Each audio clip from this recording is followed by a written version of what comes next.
Good afternoon. Sorry we're a little late, but we had a little difficulty. The plane came in late. As chairman of the Associated Student Speakers Program, I'd like to welcome you to our third program of the winter quarter. We have with us Mr. Dick Gregory, who as of today is in his 12th month of fasting. He has eaten nothing, he only drinks, and it's pretty hard to do. He's just come out with a new book right now, and we'll skip the rest of the introduction since we're a little bit late. So it gives me great pleasure to introduce a warm human being and a great man, Mr. Dick Gregory.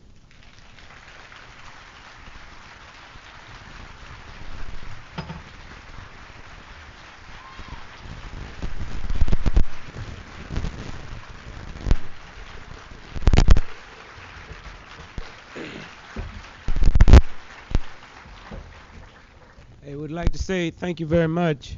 Can you people back in the cheap seats here okay?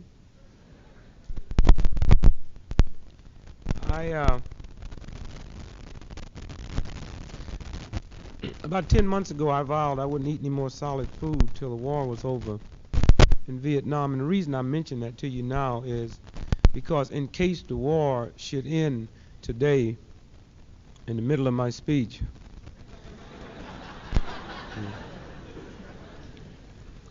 I have a clause in my contract that says all I have to say is bye y'all.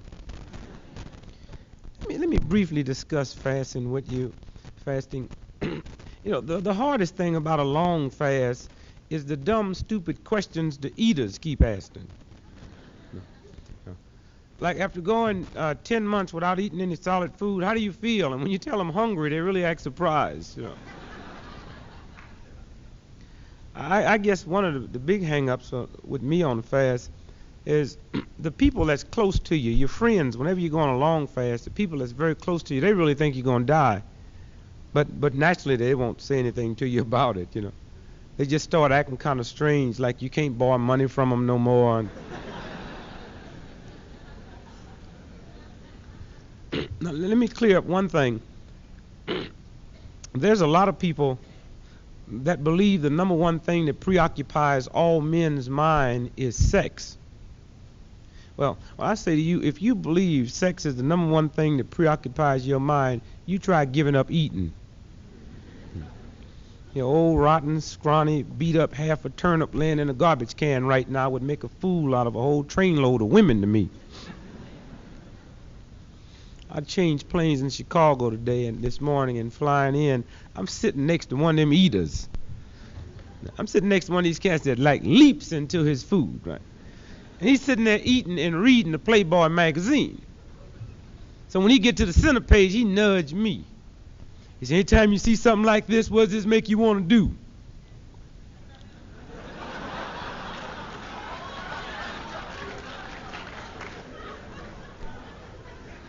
I said, as hungry as I am, make me want to put an apron on and send out to give me something to eat.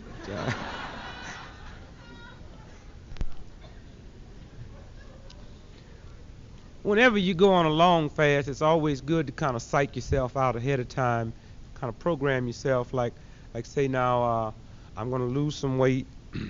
That's right, you lose some weight. My top weight at one time was like 288 pounds. I'm down now to about 98 pounds.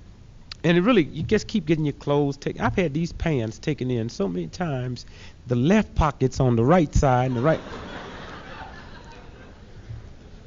And it really gets embarrassing when you go to buy underwear. I mean, I don't mind shopping in the children's department, but the diaper section do kind of get to you, you know.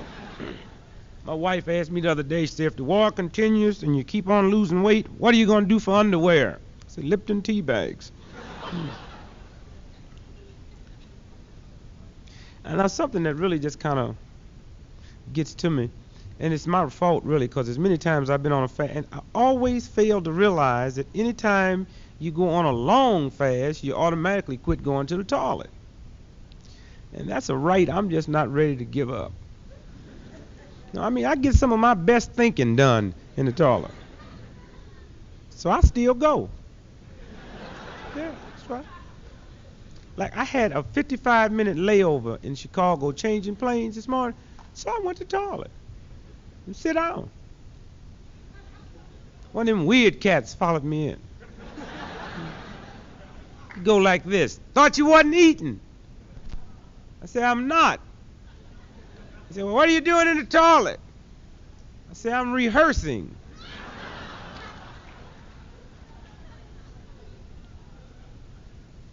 I don't know. That's something that really kind of bugs me is toilets. I mean, pay toilets. Don't that kind of get to you? I mean, that got to be the mark of a sick system that's going to charge you to. I don't know about the ladies. You ladies, do you have pay toilets in your? Well, how do I know? I wonder if they like in the men's room, we have all pay toilets and one free one. You're the same way? And the way they build that free one, you wouldn't dare go in there. Right? I don't know. I guess the whole world gone crazy. Say, did you see where that cat hijacked that plane? Well, they always hijack. The guy, 10 days before Christmas, got hijacked the plane and jumped out with $200,000 and 2 parachutes. Did you see that? They ain't found him. You know. And it's so interesting because, like, that really bugs the FBI, man, when they don't know where you are. Right? And so they be lying about it. They say, well, we know he's dead. So now, see, once they say he's dead, they can close the case, see. And they don't have to admit that that's one case that's unsolved, right? And so I figure, I said, well, if he's dead, I can understand him jumping out of the plane, the parachute nowhere. But where's the money? Did it die too?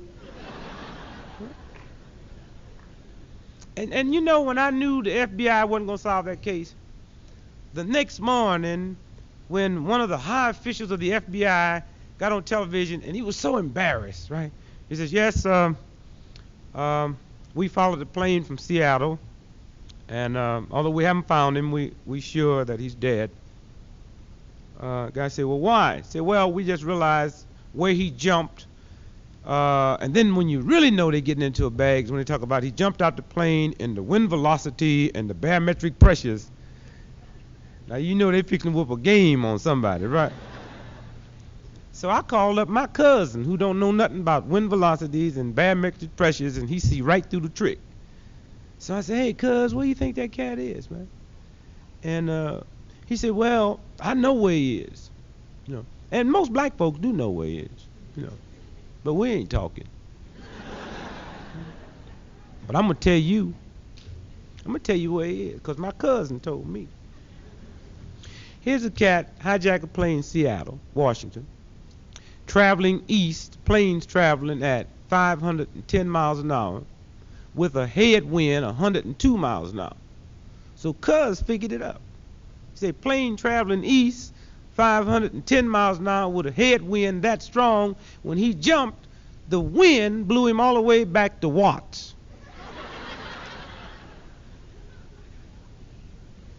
Now, just can you imagine a white cat 10 days before Christmas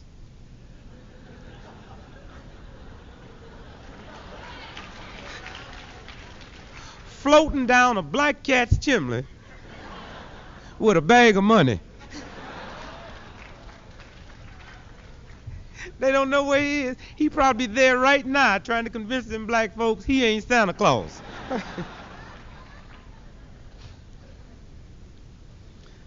I don't know, everybody gone crazy. Hey, did you see where Vice President Agnew last summer went to Africa and get all the way to Africa and badmouthed the black leaders in America? They talking about the black leaders in America should start acting more like the black leaders in Africa. And my reaction to that was, how can we act like them cats when they own their own country?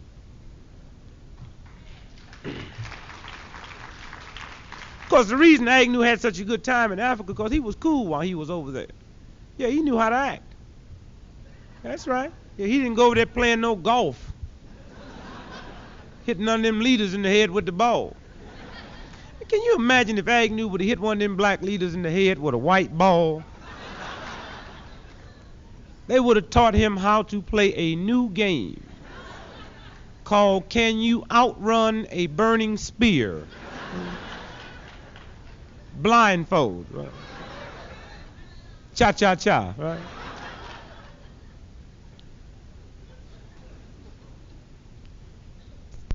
Now, dig, I don't know how close you followed Agnew's trip to Africa, but dig, he made that statement that morning, but the night before Agnew made that statement pertaining to black leaders, in Nairobi, all the black leaders got together and made Agnew what is known as a blood brother. Now, for the benefit of those of you that's not familiar with African culture, in order to be made a blood brother, that's where they get together and cut you. I really wonder if Agnew is dumb enough to believe he got to go all the way to Africa to get cut by some black folks. But it just show you how cool them Africans are. See, one thing with black folks in America, we're not cool. A black cat in America decided he want to cut Agnew, he just lay down in the bushes and wait for him, right? Jump out, stab at him, and miss. Yeah, that's right, get life in jail for missing. Huh?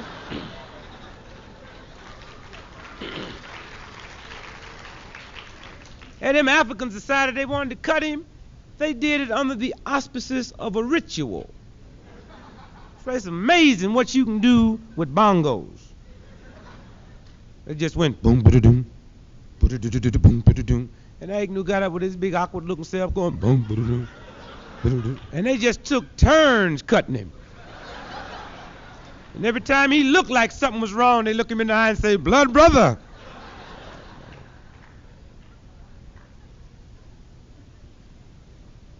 I see what Nixon's planning on going to Red China the 21st of February. I was really kind of hoping Nixon went to China before Christmas, because Agnew just might blow the whole trip for him. You see Agnew getting on television saying the leaders in Red China should start acting more like the leaders in Japan. And they take him up on it and bum Pearl Harbor. Of course, I'm just tickled to death that we finally got somebody in the White House that got enough sense to recognize that the Chinese do exist on mainland China. That's a whole lot of people try to write off. I mean, do you realize mainland China has something like 888 million folks? I mean, do you realize Red China has more census takers than we got people?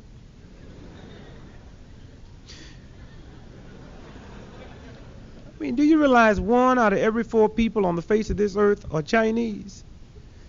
You think about that next time you go to the toilet and do some serious thinking.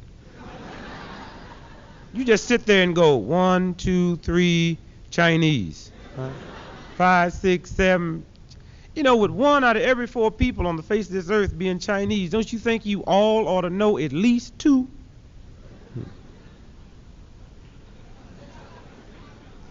188 million Chinese in our State Department talking about one day we might have to go to war against Red China.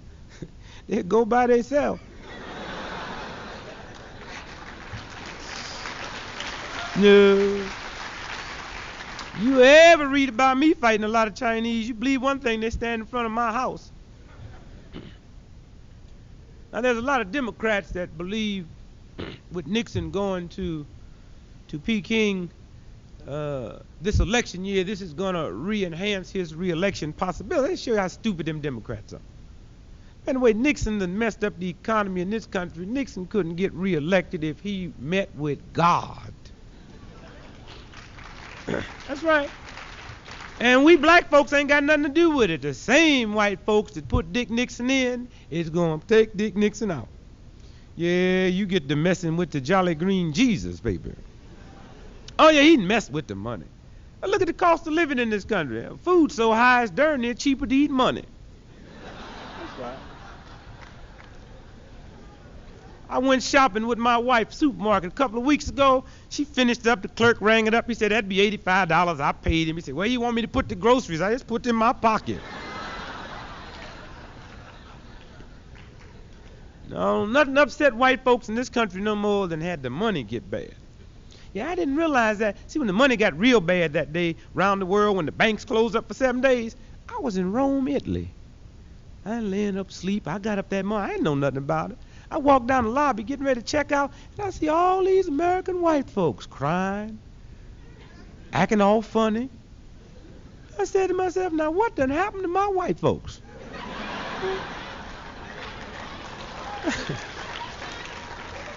I ain't never seen them looking like that.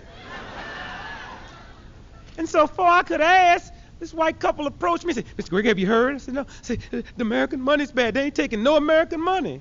I said, well, that's hip. That's beautiful. That's all I got. If they ain't taking that, I'd really get away clean. I don't know what y'all crying about. So I go up to the clerk. The clerk said, Mr. Gregory, we're not taking no more American money. I said, well, that's beautiful, baby, but that's all I got. I mean, I checked in here. You was taking it. You say $54.50 a day, and now I'm checking out $54.50, and that same American money I checked in with is what I got. Where do you think I've been overnight? To Germany to get some marks? Then he really get into his bag. He said, but your money's no. I say, my money? You ever looked at them pictures on that money? My money? Them cats look more like you than me. Should have known the money wasn't no good. They ain't never put nothing on it but dead folks.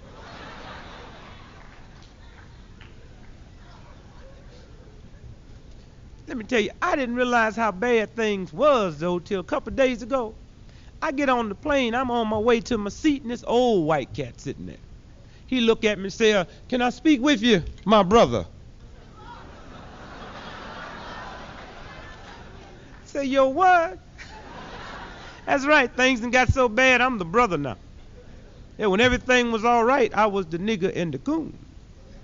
But I am the brother now. So I looked at him and said, yep, what's happening, my man?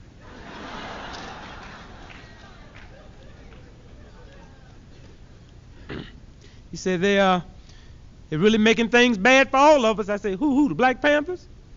He said, no, Nixon and them. I said, I don't even want to discuss that. That's white folks' problem. He said, ain't nobody got no money. It's black folks' problem, too. I said, that's where you're wrong. Whatever money we ain't got, y'all can't get. He said, but I was reading in the paper the other day. Said, the way things going, look like we headed into another depression. I said, y'all might be. We never came out the last one.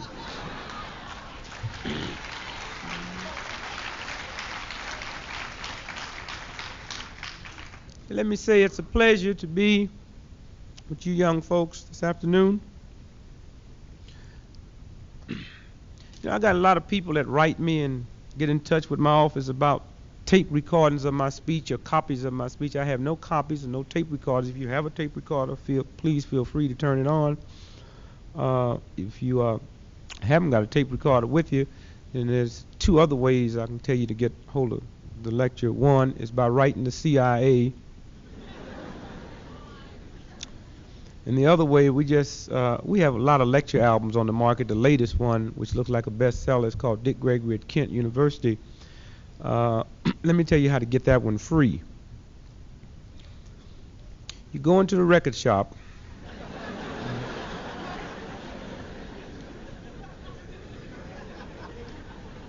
With a friend. And you talk loud enough so the owner will hear you. And you go like this. How many of them Dick Gregory albums, Dick Gregory Kent University, they say buy? I say, well, Student Union, I don't know if they wanted 500 or 600 copies. That blows his mind. He'll leave everything and he'll come over and make like he didn't hear you. Say, can I help you? Say, yeah, we'd like Dick Gregory's last album. Say, you mean Dick Gregory Kent University? Said, yeah. He said, well, just a minute, let me play it for you. Now, normally they don't play talk records. That's a double album, 4 sides. He will play both sides for you. And when he puts it on and start playing it, you reach under your coat and turn on your tape recorder. And get it. Oh, that way you get it free. I just had a new book just came out about 8 days ago called Dick Gregory's Political Primer, for those of you that's interested. I guess I can truthfully say I spent about 98% of my time today on college campuses. And for a reason. The simple reason is that you young folks in America today is probably the most honest, ethical, dedicated, committed group of young people that's ever lived in the history of this country, bar none. And I just hope you youngsters don't have to continue to read them old right-wing, cracker-controlled newspapers to find out who you are or what you all about. You see, the average established newspaper in America today is not even morally sound enough to even to discuss you young kids with yourselves. What they call you hippie, yippie, irresponsible, bearded, smelly kids, whatever that means. My reaction to that's always been, because you have a beard, why does that mean you have to stink? It didn't say nothing about Abraham Lincoln. He didn't only have a beard, he was ugly too.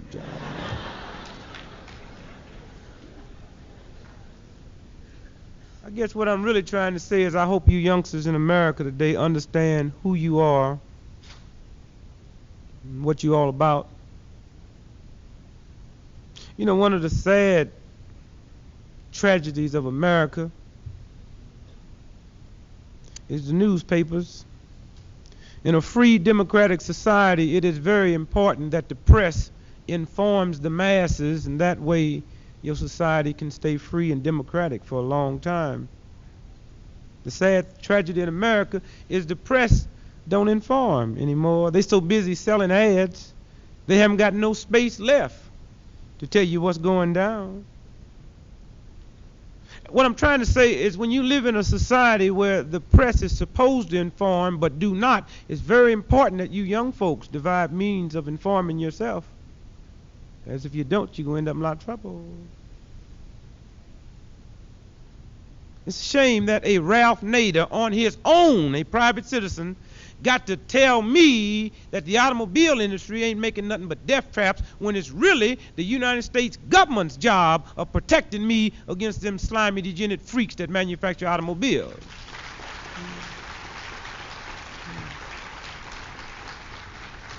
And I just cannot believe that no newspaper in America was hip to what was going on until Nader exposed it. If the newspapers was really pulling your coat to the grocery stores and the chain stores in this country, 98% of everything they sell in the supermarket, you know it's unfit for human consumption. But how can they pull your coat to the foods that you eat when they running full-page ads from Kroger's and A&P? The newspaper should have informed you a long time ago that 98% of all the chickens on the market is cancer infected, not because they're born that way. The new process they use now of getting them to the market by injecting the hormones into them, which knocks off 6 weeks off the growth time. 75% of all the beef on the market is cancer infected.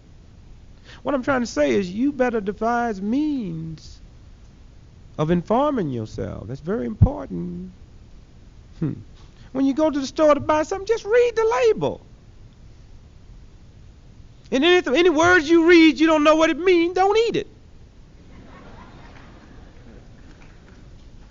Pick up a product in the grocery store, it says color added. That's one step short of saying paint.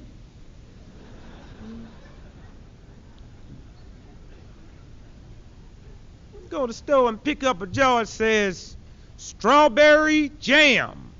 Then right under that little word says imitation. Now you know the word imitation wipes out the word strawberry. So if the thing says strawberry jam imitation, that means you're not eating strawberries at all. Then what is it? Now if they mess up real strawberries that they grow, you know they must be making something even worse. Yeah, the press have really turned its back on informing folks. If the press had informed the average American to the fact that the CIA is probably one of the most vicious, degenerate, insane organizations that's ever been put together in the history of man, most Americans would be hip to the CIA instead of today. They're so dumb to it. They think the CIA is something good, but we'll find out when they overthrow this country and have no doubt about it at the rate they're going to overthrow it. You got a big job. You haven't got much time. It's very important that you youngsters spend a little time and study how Hitler came to power. I don't mean what he did after he got in power. Most folks know that, but understand how he came to power. There was a whole lots of terror acts committed in Germany and blamed on other folks, and using the fear of the masses, Hitler came to power. It was Hitler that burnt the Reichstag down, nobody else. You better check out some of these newspaper articles you've been reading lately. You might find out we're on the same parallel. Chicago a few days ago, a big story broke with them. They caught them folks fixing to poison the water supply. Now, I've been living in Chicago for 18 years, and as bad as that water is, anything you put in it would be an improvement. But what I question behind the story is, why was that story released? Baby, I know a whole lots of things that go down in this country that never get released. And those of you that's informed, you know what happened in Dallas that never came out. Why did that story get released? Somebody trying to frighten somebody? About 10 days before that story was released, in New York, San Francisco, and Chicago, they found bombs planted in banks, terrorized folks. That's the money. Now, let me show you the story that ran, because I'm sure you read it. It's a story that ran the FBI. I don't mean just some old jive winos. The FBI say they know who it was. Say it's an AWOL Army private. Say, well, that makes sense. Let me read the story. Oh, wow, man. Said the cat's 33 years old, a private. No. That didn't make me suspicious. Say he has a PhD. Right?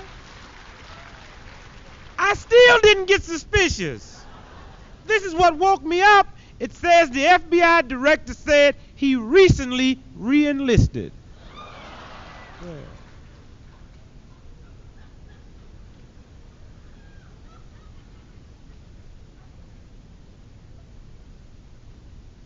Terrorizing. Some of y'all ought to go back and reread that Charles Manson trial. Whole lots came out. The girl got up on the stand and said Charles Manson and the organization was trying to kill up a whole lots of white folks and blame it on black folks to get a racial war going in this country. You better go back and read that transcript before it's too late. And then all at once, Charlie Manson then wanted to take the stand and testify, and all at once they couldn't testify and they owned it. You better go back and read that trial. And then Dick Nixon, with his legal mind, stands up at a press conference and brings that case up knowing what have happened. Well, you better go back and read. I say, you youngsters better keep your... I don't know who's doing all this. I don't know if it's the left or the right, but I know in a free democratic society, a man is supposed to be innocent until proven guilty. And with the record of how Hitler came to power, you better check out a lot of stories that rolls off that AP, especially the ones that got Washington, D.C. next to them. Because when they first started looking for the bank terror, they was all hinting he was the new left and with the youngsters, and the newspaper reporters went in now and started doing some leg work, not just taking the stories off the wire. And now we find out nobody in the new left movement heard of him. Nobody knew him. They check at Stanford University with his friends and some of the professors, and now they say the cat was more conservative than liberal. That throws a different light on it now, don't it? What I'm trying to say is, you young people in America, find a means of informing yourself. Please understand who you are and what you all about. Don't depend on the establishment to decide and determine you and your efforts, because they'll blow it every time. They proved that last year at the May Day demonstration. Most of these freaks didn't understand it. Probably one of the grandest days in the history of America was the opening day of the May Day demonstration. 7,000 folks went to jail in one day. Never before in the history of America have that many people been arrested in one day. And what they go to jail for? Snatching pocketbooks? No. Selling dope? No. 7,000 folks went to jail because their dad come to Washington, D.C. and sit down in front of a bridge to try to create a situation to force Nixon and the rest of them slimy, degenerate freaks in the Pentagon to end that vicious, insane war in Southeast Asia.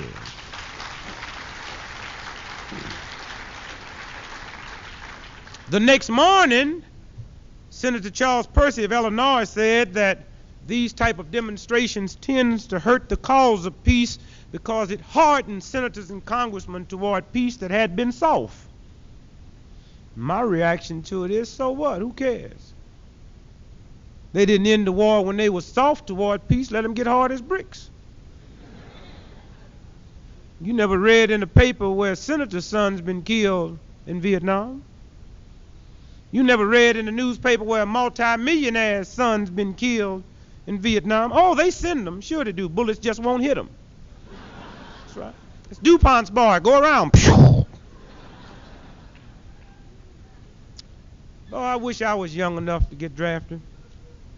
Yeah, I wouldn't go to Canada. No, I wouldn't go to jail. Soon I got my induction notice, I'd hurry up to the Pentagon. Say, send me to the front line immediately on one condition. You got to send me to the front line with some rich folks. That's right. I ain't going nowhere with no po folks. No, I've been around po folks all my life, man. I know how po folks act when they get scared and think they're going to die. They go, oh, Lord. Little rich white kid gets scared and think he's going to die. He go, Mother.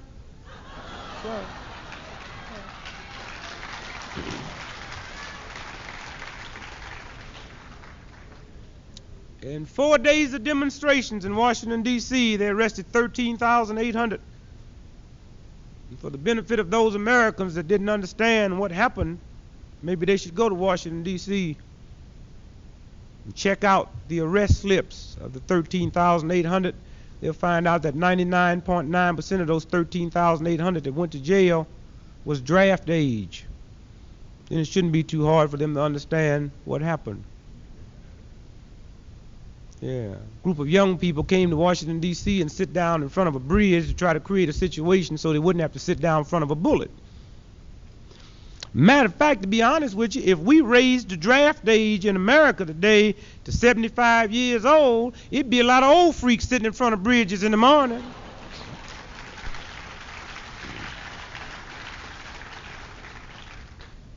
And I tell you what, it's about time you youngsters woke up, not just in America, but the whole world. And you still ain't waking up fast enough.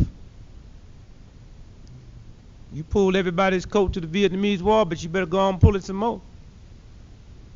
You better understand what war is all about. A bunch of old, slimy, degenerate, freakish men that sits up in the Pentagon sipping cocktails and having all the fun decides young people when they're going to die and where they're going to die. When you going to get hip to that, baby?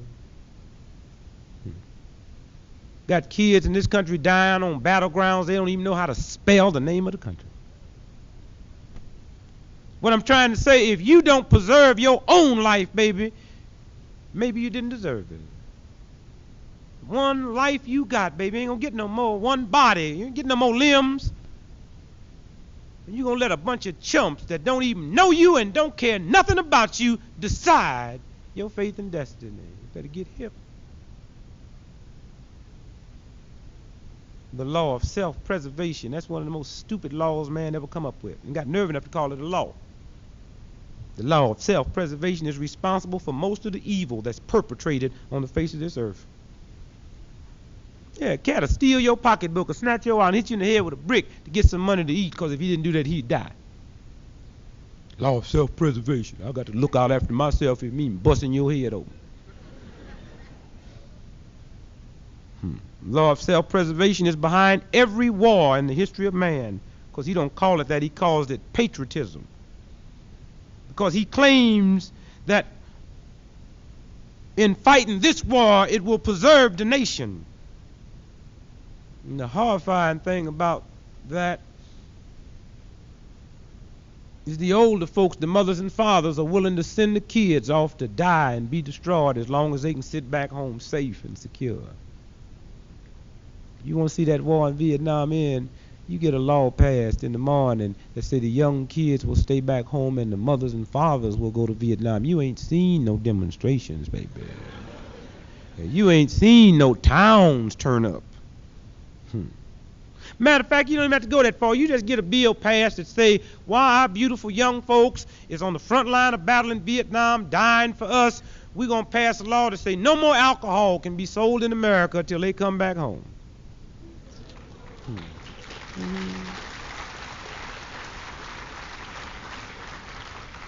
You think you demonstrated over the war? You ain't seen no demonstration.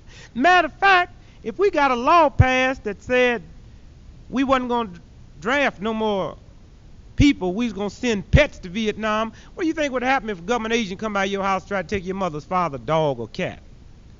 Be a shootout on the front lawn.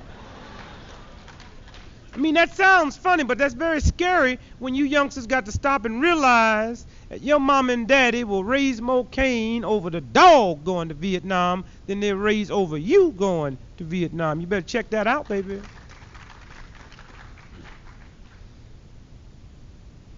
I mean, you know, it just shows you the stupidity of most of these old freaks. Now here Nixon makes a big television announcement that he's going to end the war. He gives them an ultimatum. Why? Because his election year is here. Isn't that kind of scary? And ain't that insulting? If that speech the other night didn't make you youngsters mad, you are above being made mad.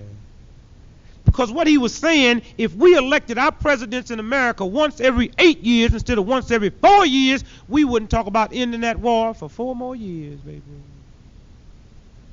Now, we can end a war when somebody's political future is uptight, but we can't end the war to save the young people that got to go over there and die and get their limbs shot up and burned all over their body. You better make some basic changes. You haven't got much time. You know, as I sit home the opening day of the May Day demonstration and looked at the news on television and watched them arrest 7,000 young folks in Washington, D.C., I told my wife, I said, you realize Washington, D.C. Police Department got to be the most brilliant police department that's ever existed in the history of man? She said, why? I said, you realize how brilliant you got to be to arrest 7,000 people in one day and don't get one criminal? I mean, you realize you got to be trained to do that? I mean, how do you arrest 7,000 people in one day and don't arrest one pimp? I mean, it looked like they would have accidentally arrested a whore even if they had to let her go. Oh, we're sorry, man.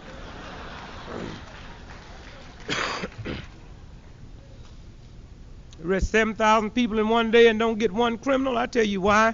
Because all at once in America today, we have decided we know what the criminal looks like.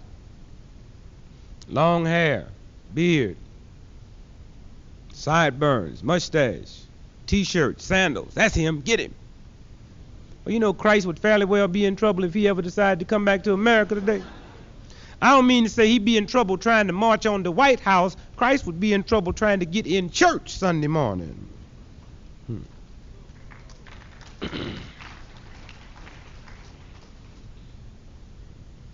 There's 7,000 youngsters in Washington, D.C. in one day and can't get one criminal because all at once we've decided we know what the criminal look like.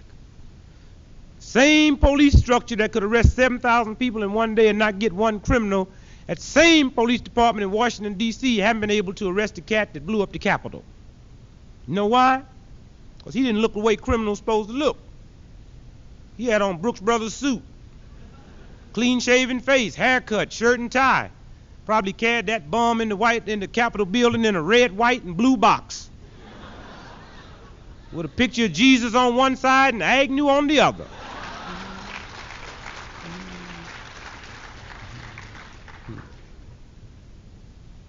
Well, it ain't nothing new. Police ain't never been able to arrest criminals in this country. A good example is the crime syndicate. I guess, did you read much about the investigation of the police department in New York City? Well, it really upset a lot of folks. This one guy testified that he'd been a plainclothesman in New York City for 14 years, and he said he had never met a plainclothes detective in New York City that wasn't taking money. Now, that surprised me, and I'm from Chicago. We know we got some crooked cops in Chicago, but, I mean, they ain't like the New York cops. I mean, we got some crooked cops in Chicago, but at least they ain't pigs about it. Yeah, the folks from New York City, they can truly boast that they have the best police money can buy. And for the looks of that investigation, if the New York City police got mad over a wage hike and didn't get it and decided to go on strike and no New York cop came to work, the crime rate in New York City would probably decrease 73%. And what surprised me was white folks' reaction to that investigation. Oh, the newspaper articles and people got to say, oh, how awful, the New York City Police Department is that corrupt. And sometimes we wonder, are you white folks really that naive, or you just dumber than we think you are? But there's a whole lot of white folks want to believe that that's just the New York City. But you realize every major metropolitan city police department in America is doing the same thing the New York City police is doing, just on a lesser level?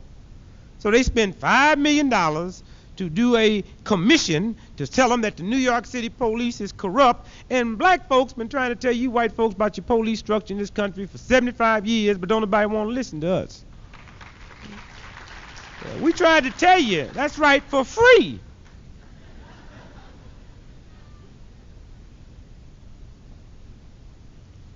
Every major metropolitan city police department is doing something wrong. How you think the syndicate hoodlums, everybody know who they are, but they can't go to jail?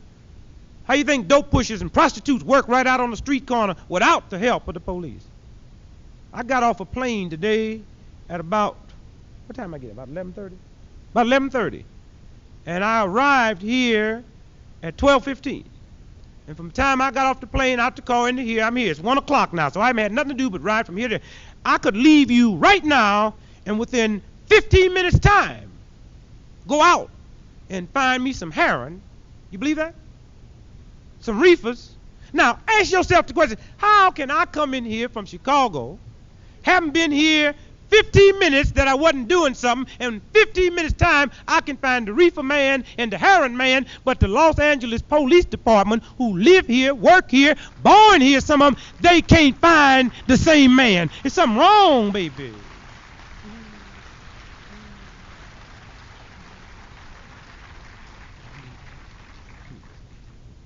And black folks aren't telling you something we read in no book, something we saw on television, talking about something we live, baby.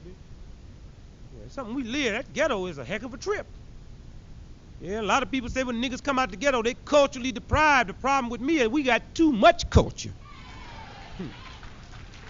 We got so much culture, we hip to the police structure. You're surprised how much culture I had at 5 years old in the black ghetto of St. Louis. 5 years old in St. Louis, I knew what a hoe looked like. I knew what a pimp looked like. 5 years old, I knew what a hustler looked like. I knew what a bookie looked like. I knew what a dope pusher looked like. And at 5 years old, I just couldn't believe I was that much more smarter than your police.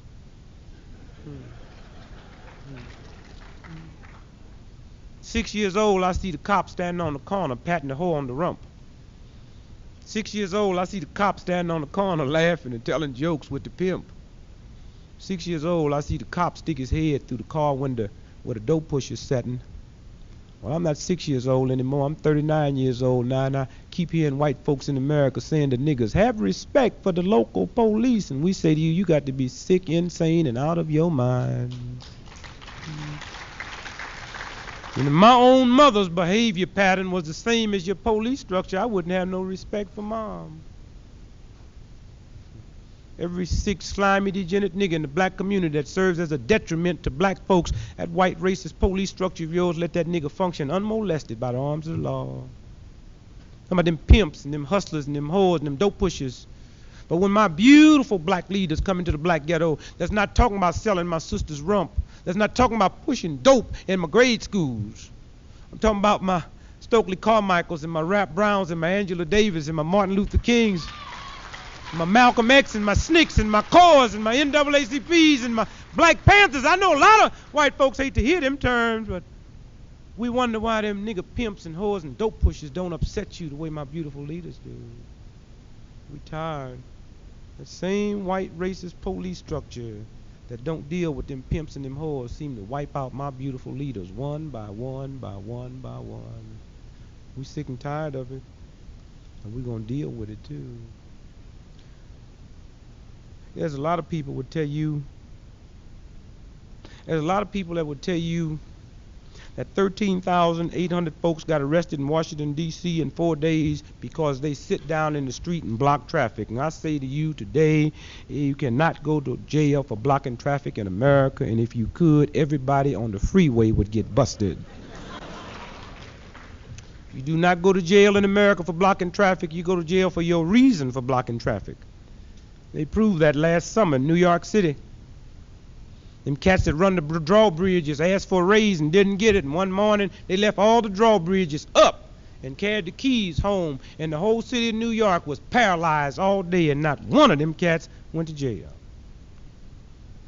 You don't go to jail for blocking traffic, your reason for blocking traffic. I tell you what, them cats would have left them drawbridges up that morning to protest that war in Vietnam. Not only would they gone to jail that morning, they would still be in jail today.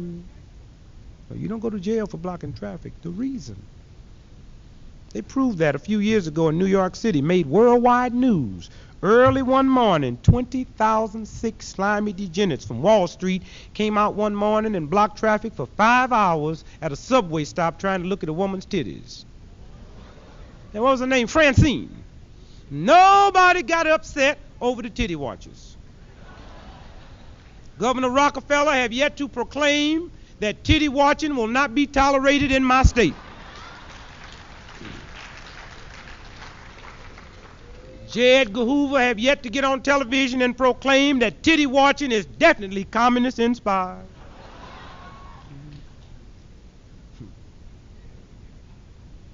You don't go to jail for blocking traffic, it's your reason.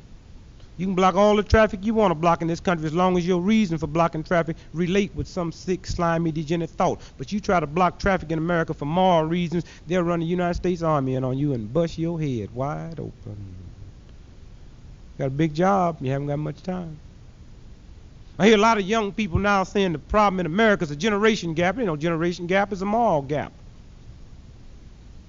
Who you think keep prostitutes in business in America? The new left?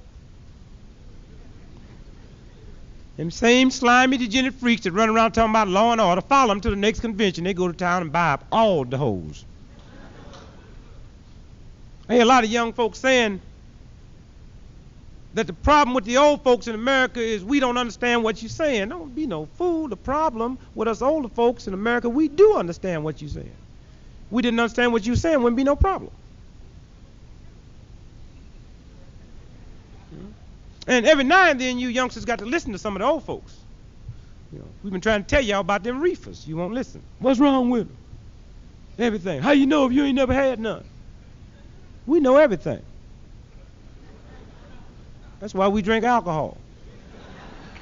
Alcohol makes you know everything. Alcohol preserves wisdom in the top of your head. That's right. You little young reefer smokers walk down the street and see some cat, you think he drunk? That's wisdom being preserved.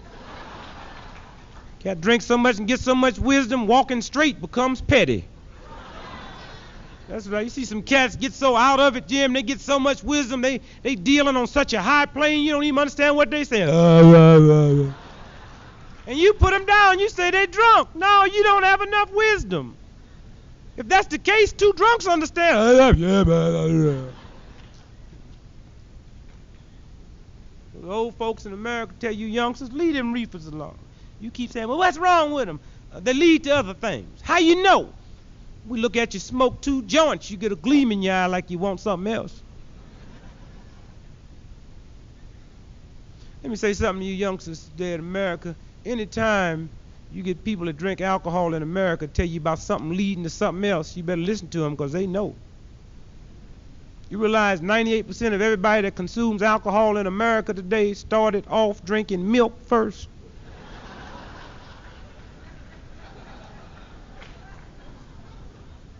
Now I hear a lot of young folks in America today talking about legalizing marijuana. You got to be out your mind. You don't even know how to go to get it legal. There can't nobody legalize nothing like that but the old folks. You realize once upon a time in America, alcohol was just as illegal to drink as reefers are to smoke. Didn't nobody stop drinking? The more they drink, the better they like it. The better they like it, the older they got. And when they got old, they say, make it legal. And anything the old folks make legal, you better not badmouth. That's right. You know the #1 drug problem in America today is alcoholism. There are 9 million alcoholics in America today that directly affect the lives of 85 million people, and nobody badmouth alcohol because the old folks made it legal. 3rd highest cause of death in this country comes from cirrhosis of the liver, and ain't nobody upset over alcohol because anything the old folks make legal can't be bad. Every year in this country, every 12 months, we wipe out over 50,000 people in automobile accidents, and 78% of those 50,000 people get killed in automobile accidents every year, died from drunken driving, but nobody's upset over alcohol because the old folks made it legal. Matter of fact, to show you how we feel about it, every holiday we keep the score. That's right. 992 gonna get it on the Labor Day weekend. So drink up and get out there and do your job.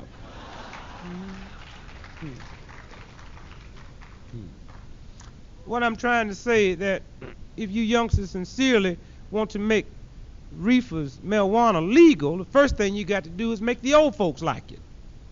No, I don't mean go home and lay a reefer on your daddy. Or put no marijuana seed in the cake mix.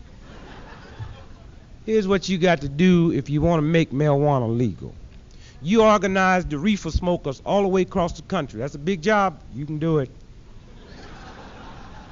And after you get them organized, you collect $1 a piece. Now, don't take the money and buy no pot. You take that money to a leading university research department and pay them cats to get on television and lie about marijuana. Oh, yeah, they'll lie about anything. Look how they lied on Wheaties. Yeah, that's right. Wheaties, breakfast of champion, perk you up, up, up. Now, I know that's a lie because I tried Wheaties for 5 years and Wheaties didn't perk up nothing for me. And it's only logical if Wheaties is the breakfast of champion, ain't it logical we'd feed it to the South Vietnamese army and send them back to Laos and see if they could stay there? And they lie about anything. Look how they lie on Geritol. You ever heard that Geritol commercial? See, you youngsters is laughing because you don't know what that commercial means. Do you have tired blood? See that? See how you laugh? You don't know what that means to some old, broken down, decrepit old man that ain't had no sex in 30 years. And he believes the reason he can't have sex because his blood is tired. You know what that commercial mean to him? Do you have tired blood? Yes, Lord, I got it. That's what is tired blood. Blood that yawns through your body. Yeah. And it works. Oh, it works. Them old freaks, boy, they get their old age pension check, they run down to the drugstore and get a case of Geritol. Well, they stupid enough to believe they drink all that Geritol and rest their blood up, they can join the rip-off set. So what I'm saying, if you want to make reefers, marijuana legal, simple. Organize all the reefer smokers across the country, collect $1 a piece, and go into a leading university research like UCLA Research Center. Just walk in there. Professor look at you and say, what are you doing here, you hippie? Say, we organize all the reefer smokers across the country, collect $1 a piece, and we bringing y'all the money. Well, come in, sir. Have a seat, my son. What did you say? Said, we organized all the reefer smokers in America, collected $1 a piece. We're bringing you the money to get you on television to lie about marijuana so they'll make it legal. That's a lot of money, son. Sit it down. What time is it? It's 11:30 in the morning, sir. Okay, we'll take care of it. At 12 o'clock noon, on the noonday news, you would see these two professors on television going something like this. We here at UCLA Research Center, after 35 years of research,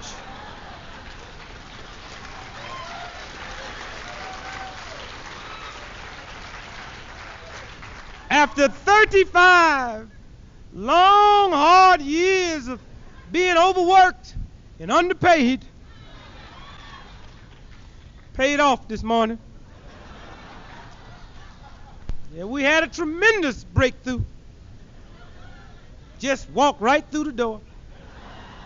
People say, well, what happened? What happened? I said, well, after researching marijuana for 35 years, at 11:30 this morning, we discovered that marijuana stimulates the sex organs.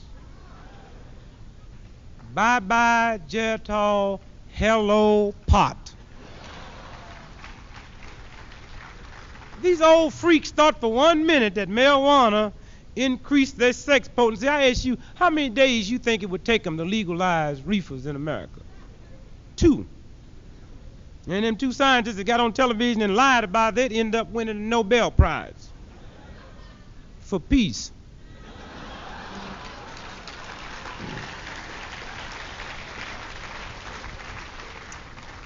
Let me say to you young folks in America today,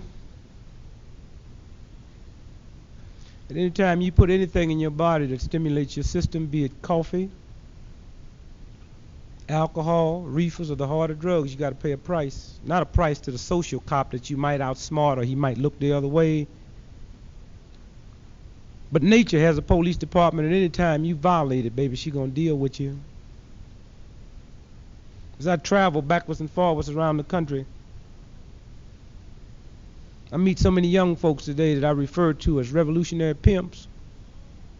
I meet so many young folks that sincerely believe this system have to be changed, but they stupid enough to believe that the more alcohol they drink and the more reefers they smoke, the sooner they're gonna change the system. I beg you, youngsters in America, don't be no fool, baby. Drinking alcohol and smoking pot, the only thing you'll liberate by that, you'll liberate a good, healthy, strong body into a sick, weakly body. I meet so many young folks in this country that believe to be hip and cool, they got to drink alcohol or smoke pot. If that's what it takes to be hip and cool, try staying hot and square. I meet so many youngsters got a date. I got a date, Jim. I got to get my rap together. Yes, Jim. And they believe the more alcohol they drink and the more reefers they smoke, the more mellow their rap gonna get. And I said, baby, if you got to smoke pot and drink alcohol to hold a conversation with the woman you think you in love with, you be better off staying at home sitting under a tree rapping with your grandma.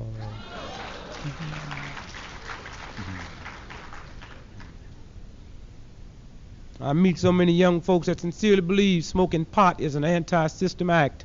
Who you think supplies it to you, baby? Are you really stupid enough to believe that in New York City, Chicago, and L.A. a 9-year-old kid can find a heroin man, but the FBI can't find him? There's nobody alive today on the face of this earth that want to see this system change any more than me. But if you young kids got to drink alcohol and smoke pot to change the system, I beg you to leave it alone. Leave it just like it is, because we can deal with these old, sick, slimy, degenerate freaks. They're going to be dead in a few minutes. It's you young, sick, slimy degenerates that's going to be with us for a long time. You understand one thing, baby, the conditions that exist in this country, the conditions that Chicanos are under, the Puerto Ricans, the Mexicans, the black folks, the conditions that women live under in this country, if these conditions is not enough to keep you high, baby, 24 hours a day, there is no drug known to man that will get you high.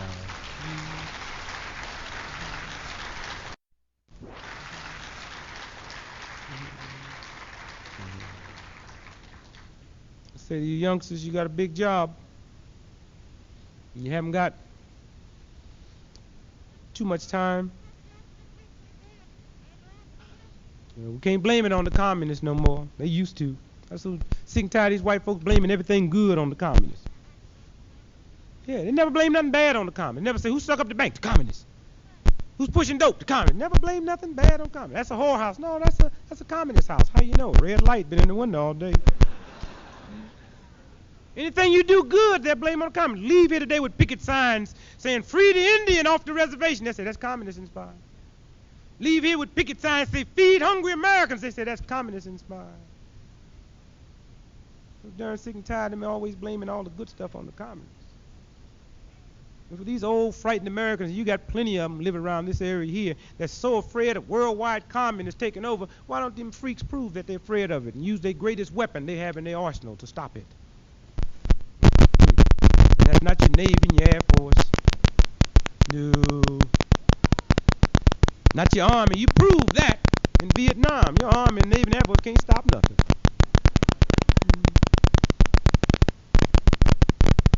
Since you folks in America are so upset with the worldwide communist movement, use the greatest weapon you have.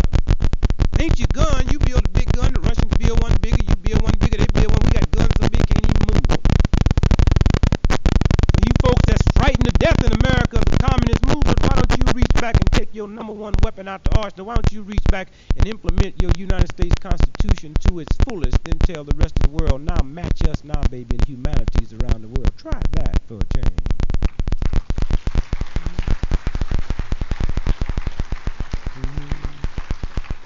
But most of them sick, slimy, degenerate Americans are so busy worrying about communism spreading, they would rather drown in their own racist blood than to implement their Constitution and live happy like a civilized nation should live. Got your funky army 10,000 miles away from home trying to guarantee a foreigner a better right of life than you guaranteed your own Indian brothers who you stole this country from. You've got to be out your mind. got Indians living up on reservations, and you talking about liberating somebody in Vietnam? The whole world know you ain't nothing but a big trick, baby. And as long as we got Indians locked up on reservation, the communism is going to look good to a whole lot of people, baby. You youngsters got a big job. You haven't got too much time. And even when America gets into her old communist bag, it's a racist bag. Don't believe that? Check out American Passport. On the inside page, it lists the countries that Americans can't visit. Dig the 4 countries Americans can't visit: Cuba, mainland China, North Korea, and North Vietnam. And you think that's an accident? That the only countries Americans can't visit happen to be 4 non-white communist countries? You're going to put communist countries off limits. How come Russia's not on there? Or are you really stupid enough to believe that little bitty Cuba poses a greater threat to your freedom than them white boys do in Moscow, Russia? You ain't mad at the Russians because they're too white. Oh, dig it, baby. 98% of all the ammunition and equipment the North Vietnamese and the Viet Cong get come from them white folks in Moscow, Russia, but you ain't mad at the Russians. Every time one of your American pilots gets shot out the sky over Hanoi, he gets shot down with a SAM missile that was made, manufactured, and hand-carried free of charge from them white folks in Russia to them non-white folks in Vietnam. But you ain't mad at the Russians. I tell you one thing, if Cuba was supplying 98% of the ammunition the Vietnamese was using on you, you'd have wiped Cuba out the second day, baby. We hip to them petty racism that you floating around here with. We sick and tired of it. A big job. Right before Christmas, Nixon brought Tito over to the country.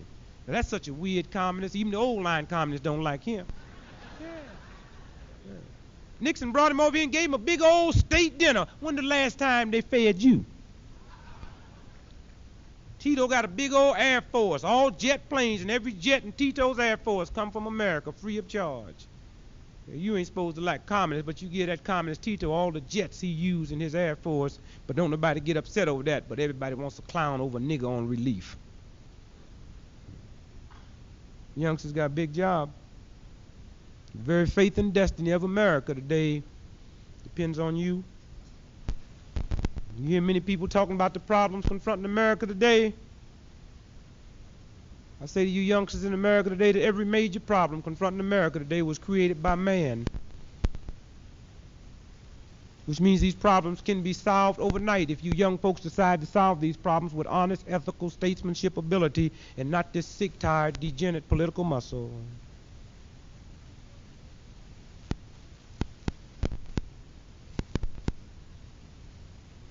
Stinking, slimy, degenerate forces now is telling us they can't solve the problems. You're darn right, because they created the problems. The Democrat and Republican Party is unfit to govern this country anymore. And you youngsters that got your new right to vote, you better get hip to it. How about you 18, 19, and 20-year-olds? You better realize one thing. If I give you the right to elect but don't give you the right to select, I still got you working out of a trick bag.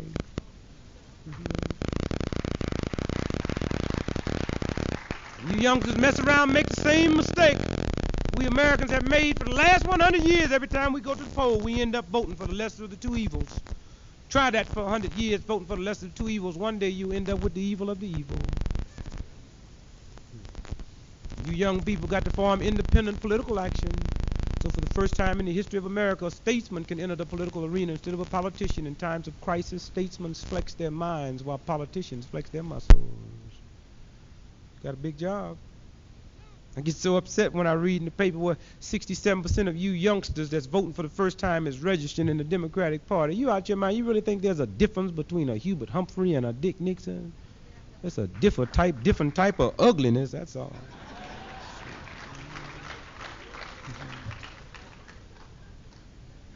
Youngsters got a big job.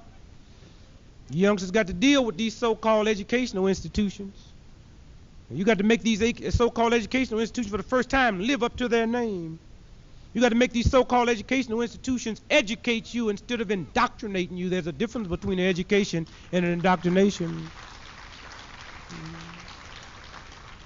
And this school is a good example of it. This school is as good as y'all think it is. How come y'all ain't solved the problems within a 25-mile radius around here? You just come out better indoctrinated than anybody else. They indoctrinate you good.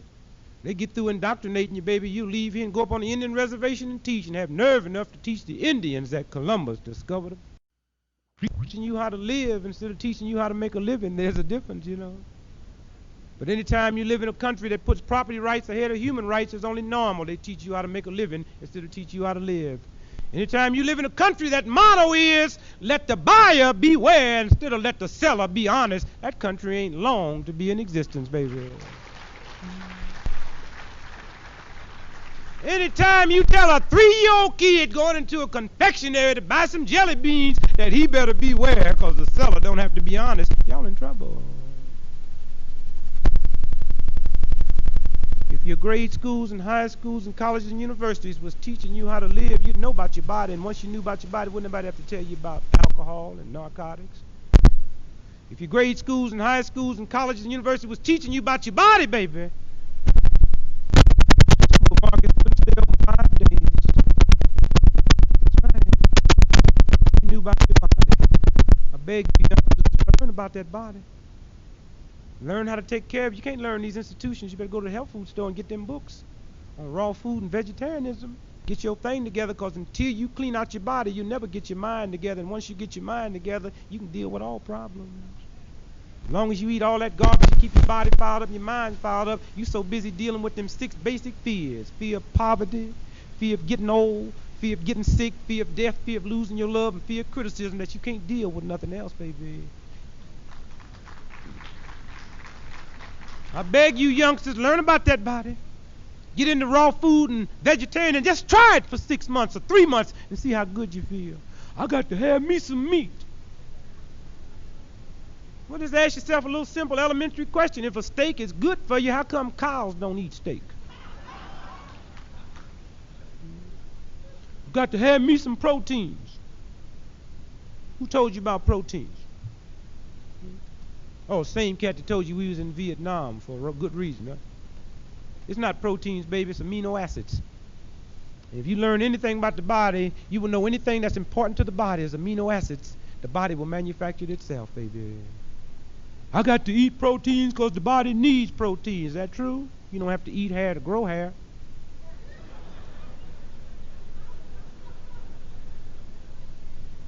Cow don't have to drink milk to produce milk.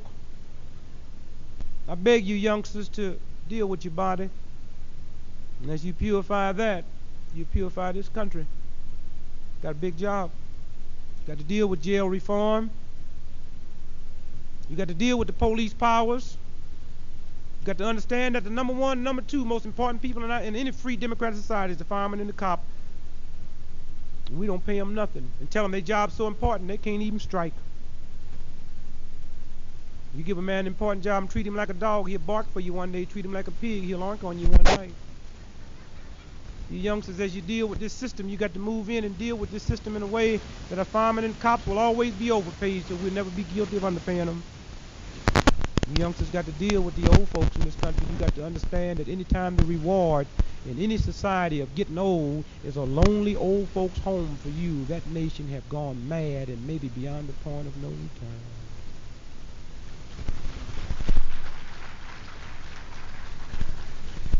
Youngsters got a big job. And that's what black folks is talking about today in America. So few people understand what we're saying. And you know what really baffles black folks in America today is white folks' reaction to us.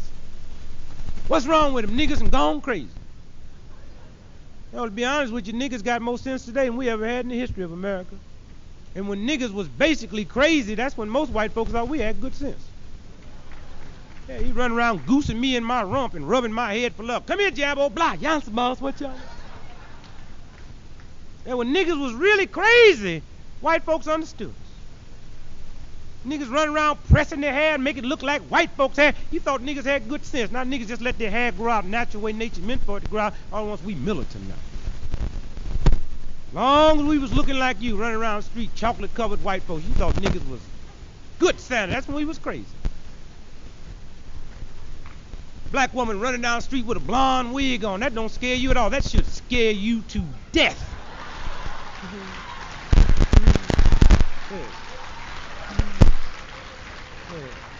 That don't scare you.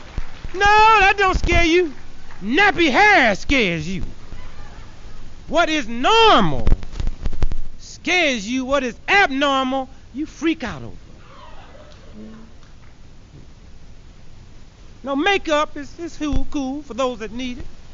Makeup is good to bring out features that nature didn't bring out. But a woman that got a big black mole on her face, she got to be out of her mind to take an eyebrow pencil and draw a mole. Woman haven't got one, she want one, she make one. I can understand you white ladies in America using lipstick. Lipstick is to bring out the imprint of the lips because you ain't got no imprint. So I can see white ladies using it, even makes you look groovy. But now you tell me why my black sister putting lipstick on to bring out the imprint of her lip.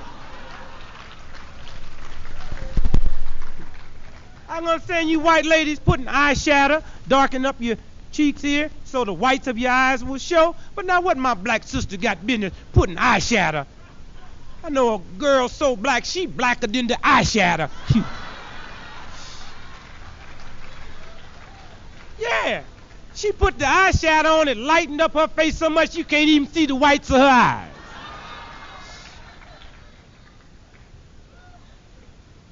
Long as niggas walk around looking funny and acting strange, you dig that. And when we reach back to the normal flow of nature, everybody get uptight. Yeah, you really messed up niggas' minds. Now we trying to get it together. That's why we talking about black studies. We talking about black awareness. And we trying to get our thing back together. Yeah, we had it once. Nigga laying out under a tree, just whistling, no shoes on, pair of pants, suspenders, no shirt, sucking in all the breeze, whistling, eating him some watermelon. Whitey come by and kick him, say, you lazy, shiftless nigga. He said, I guess you said I am. Now you embarrassed niggas so bad now, all niggas you see wants 4 jobs. They don't want to be accused of being lazy and shit. You embarrass all niggas into working. And now white folks going all over the world trying to lay under trees. All the way to India trying to find the Maharaja. What do you call it? And what do you call that? Lazy, shiftless white folks? No, you call that meditation.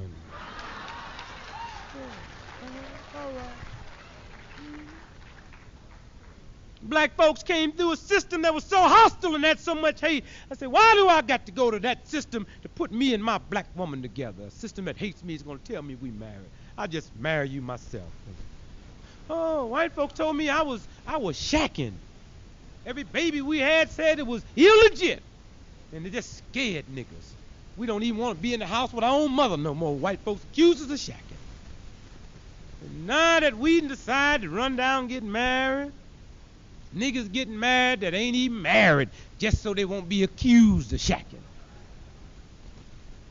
Now we did a complete turnaround on your trick. Now look around, white folks all over the country living in communes, laying up there with them women. No, that ain't called shacking.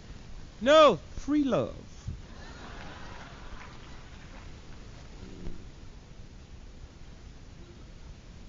If black folks was acting the way we acting in this country today for no reason at all, we would truly be crazy. Black folks is reacting the way we react in this country today simply because America is the #1 most racist, oppressive system on the face of this earth, and that's what we're reacting to.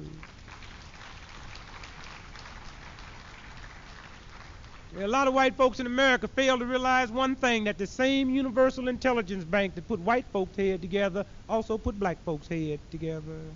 And it's my universal intelligence that's making me react to these insults. You know how insulting it is when white folks walk up to black folks and say, hey, look here, what do you think of busing? I don't even want to discuss it with most white folks who feel the same way if niggas was walking to them schools.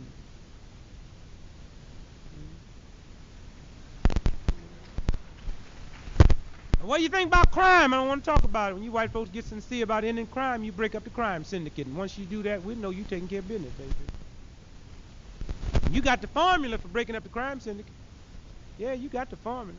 Just kick that door open in the middle of the night and arrest them all and put them in jail the next morning and keep all them heathen, slimy degenerates in jail as long waiting on their trial as we kept Angela Davis in jail waiting on her trial. Be a clean country.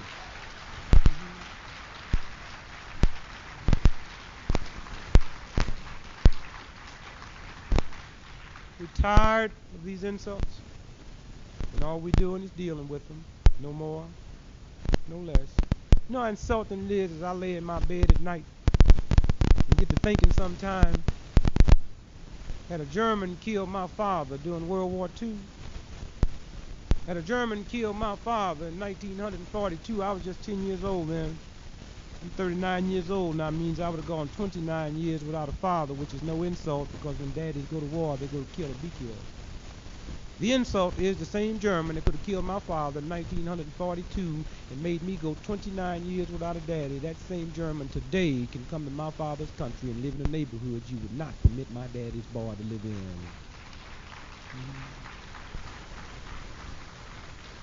We say to you, you got to be sick, insane, and out of your mind. And all we're doing is reacting to these insults.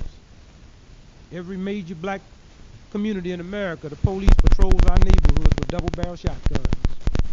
Listen to me good now. Double-barrel shotguns was outlawed in the Geneva Convention as a weapon of war because they was deemed too inhumane. A weapon that would not be permitted to be used on the front line of battle towards your most vicious enemy is a legal weapon in my black community. We tired of these insults and we reacting to them. And so I say to you youngsters today, you have a big job. You don't have much time. You know, on the 24th of April, 1971, the peace rally in San Francisco, I vowed I would never ever again eat another bite of solid food until the war was over in Vietnam. A lot of people say, Brother Greg, man, you died, man. Nixon don't care nothing about you. Oh, y'all got that wrong. I don't care nothing about Dick Nixon. I wouldn't give up eating 3 seconds for Dick Nixon, baby. My fast is not about Dick Nixon. The faith and destiny of me ever eating again lies in your hands, not Nixon's hands. That's right. I beg you youngsters to understand how strong you are and understand something else, baby.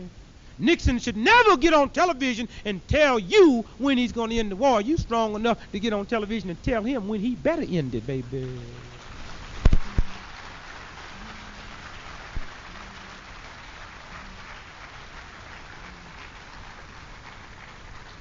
If you use your strength, deal with it. You in that war in any given 30 days. And that's what my fast is all about.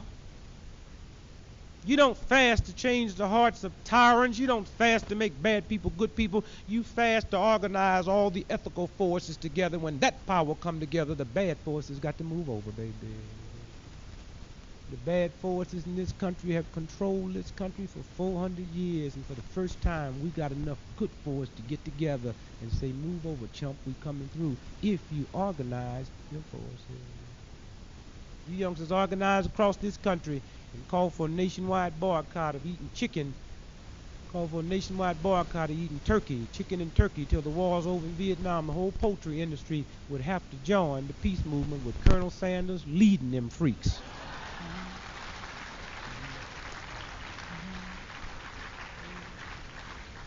You youngsters organize and call for a nationwide boycott of celebrating Christmas again until the war's over in Vietnam. What do you think would happen to Sears and Roebuck or Saks Fifth Avenue, baby?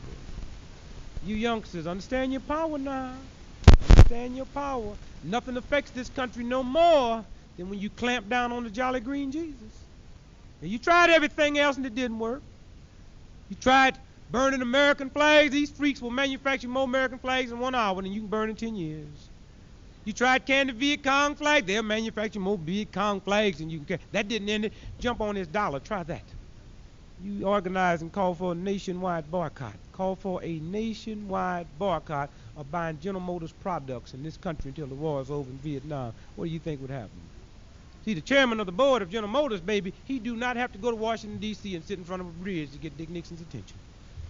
You talk about a boycott of General Motors products, the chairman of the board would get on his private jet in the middle of the night, fly to Washington, D.C., get there at 4:30 in the morning, run all the way down to the White House, kick the gate open, stomp them 2 Secret Service agents out the way, run across the White House lawn, jump through Nixon's bedroom window, run up to Nixon's bed, kick Pat out the bed.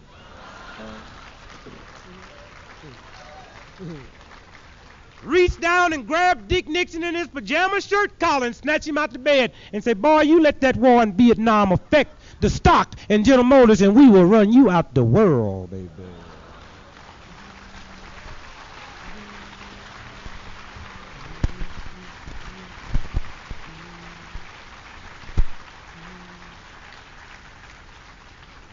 I say to you young folks that's dedicated against the war and think Vietnam's too far away, think the Pentagon's too bad, make a commitment with yourself while we waiting on the national movement. You personally make a commitment that you will not eat any more chicken. You will not eat any more turkey till the war is over. You personally make a commitment that you won't celebrate Christmas, and get your friends to do the same thing. You personally make a commitment that you will not buy another General Motors product until the war is over. And write your friends, and when you buy your car, write General Motors and tell them you didn't get it. You're going to get a Chevy, get a Ford. Ain't neither one of them no good. You want a Cadillac, get a Lincoln. Both of them bad. They don't make no good cars in America. Youngsters got a big job. Faith and destiny of this country depends on you. And to you young white kids in America, let me briefly thank you for changing our civil rights movement into a human rights movement. Because of you, for the first time today, we talking about our Chicano brother, we talking about our Puerto Rican brother, we talking about our Indian brother. For the first time, we talking about women's rights in America. And there's a lot of people think women's liberation movement is a jive game. A lot of folks thought the civil rights movement was a jive game and woke up one day and found out we for real. Yeah, you can wake up one day and find out the women's liberation movement is real. And a bunch of you foggy-minded, degenerate women in America are going to find out a lot of them foggy-minded niggas that didn't want no civil rights neither. I don't want no rights. I'm happy like I is. Hey, nigga, we going to cram freedom down your throat because freedom tastes good, nigga.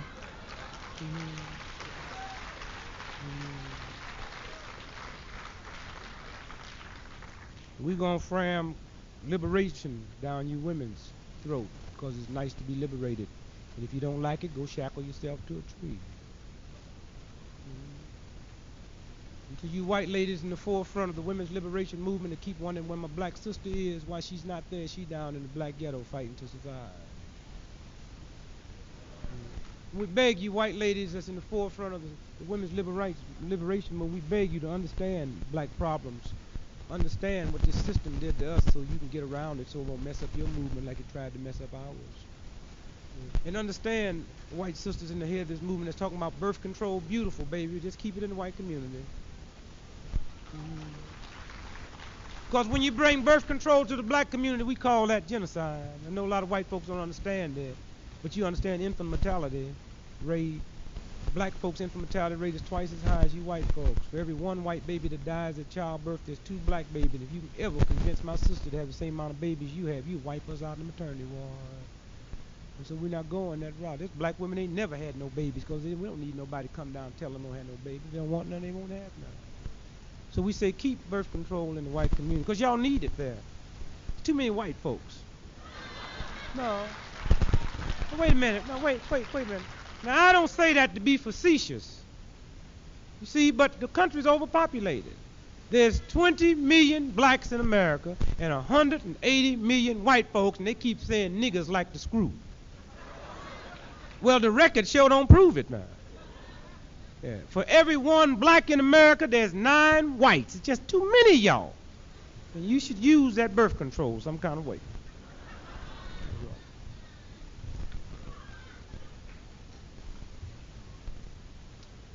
As I leave you, I say to you youngsters, big job, not much time. There's a lot of people that believe that violence is the answer to solving problems, and I know it's going to upset a lot of you, but I beg you to understand that violence is not the answer to solving problems. There's a lot of black folks that believe violence is the answer, and every time a nigga gets shot, 9 times out of 10, it's by another nigga. If you don't believe it, go to the city hospital on the weekend and see all them niggas coming in that's been hurt by other niggas. Every time a nigga ready to stick up somebody, stick up another nigga, violence ain't the answer. And if violence was the answer to solving problems, as violent as America is, we could solve all the problems on the face of this earth in 2 days' time. This way, violence is not that. Violence just give you short-term solutions. That's a big job. America wants you to be violent. Did you know? She programs you to be violent. Sure. Sometimes she can get you simple enough to end up with a shotgun and she's standing there with a missile. Yeah, that's what the cowboy movies is all about. Yeah. Why do you think a 7-year-old child can go any movie in America and see a cowboy shoot him up, kill him up, but he can't go see a love story where there's no killing and murder? What do you think that's all about, baby? Why do you think the #1 television show in this land for 15 years have been Matt Dillon? Once a week, that sick, perverted pimp rides through your living room.